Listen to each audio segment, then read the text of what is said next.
উদয়পুর মির্জায় অগ্নিদগ্ধা গৃহবধূ অঞ্জলি সরকারের মামি ও শাশুড়ি কিছু বিবৃতি তুলে ধরেছেন।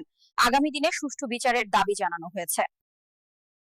বউ দোকানদারি করতেছে, তারপরে পঙ্কজও আছে, বউর কাছে গিয়ে আসে জিতেন মুন্দারে বাতি যায় যায় আসে চাইছে, হয়তো সিগারেট চাইছে, মুখের ভাষা খারাপ করছে। খারাপ করাতে বউ কইছে যে মুখের ভাষা খারাপ করো গেলে সুন্দর করে কথা কইতে পারো না, এই লইয়া গালাগালি করতে আছে। তো পঙ্কজ তো শব্দ করবই। পরে পঙ্কজে দাদা আপনি এটা কি কথা কইছেন, তারপরে বেশি বুঝো নাকি, ঢাপ ঢুপ করে পঙ্কজের মারামারি মাইপিট আপনি করে দিল।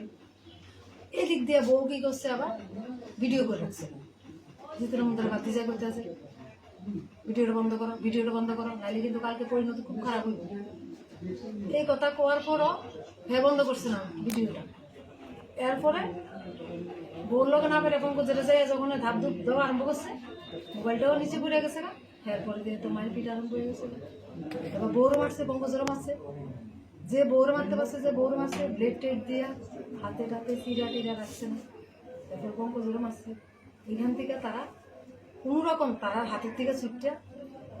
হাতের থেকে ছুটটা কাকরাবন থানা গিয়ে পৌঁছাইছে।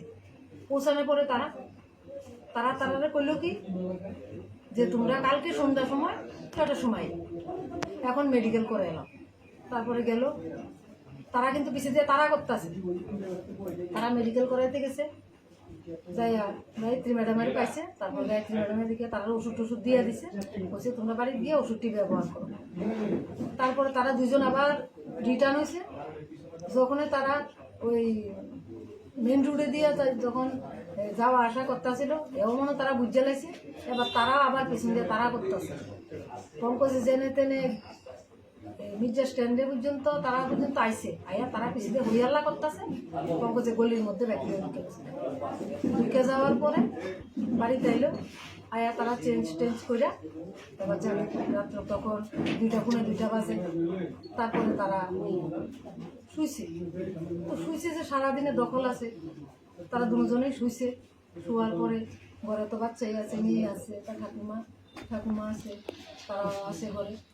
শোয়ার পরে পরের দিন সকালে আবার কি 5টার সময় না 5:30 না 5:45, তারা তো কেউই করতে পারে না।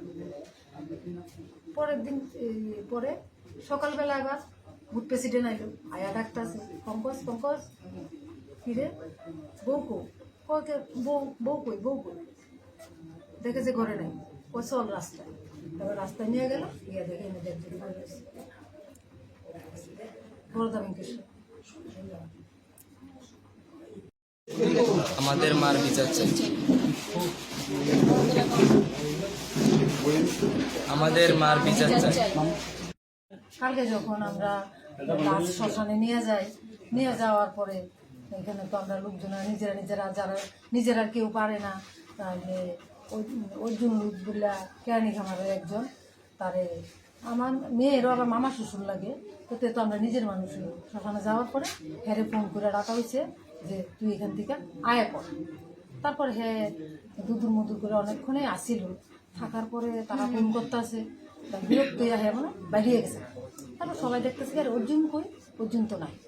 এবার বিকাশ মজুমদারে গেল, কি অর্জুন কই, তো নাই।